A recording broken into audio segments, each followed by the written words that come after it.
नमस्कार. मी तुमची होस्ट गोल्डी. आज माझ्या किचनमध्ये बनते आहे मसूर डाळ कांदा.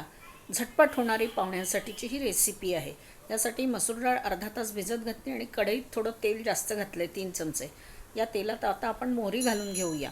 आणि आता माझ्याजवळ ही जी वाटी दिसते यात लसूण, वाळलेला लसूण, वाळलेला आहे आलं, त्यानंतर धण्याची पावडर, मग लाल तिखट भरपूरसं आणि भाजलेल्या जिऱ्याची पावडर. आणि हे यामध्ये आपण पाणी टाकतो आणि आपण ओला मसाला तयार करून घेतो. हा मसाला चांगला कालवून घेऊन आणि बाजूला ठेवून देऊ.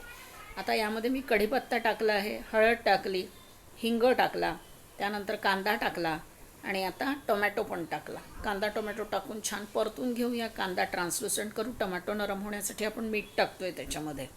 आणि आता हा चिंचेचा कोळ जो मी तुम्हाला दाखवला तो आपण नंतर टाकणार आहोत. आता मी हा तयार केलेला ओला मसाला टाकून देते आणि त्याला तेल सुटेपर्यंत आपण छान परतून घेतो आहे. त्यामध्ये आता ही भिजलेली मसूर डाळ टाकली आणि हिला तेल सुटेपर्यंत छान परतून घेऊ. आता मसूर डाळ शिजण्यासाठी आपण त्यात पाणी टाकलेलं आहे.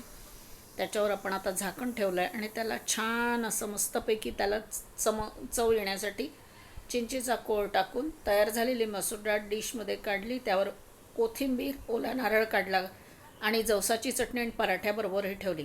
अगदी झटपट होणारी, पौष्टिक आणि खमंग अशी संध्याकाळच्या डिनरची रेसिपी आवडली असेल तर लाईक, सबस्क्राईब, शेअर जरूर करा. तुमच्या पाहुण्यांना खुश करा. गोल्डीना छान कॉमेंट करा आणि एन्जॉय करा मसूर डाळ कांदा.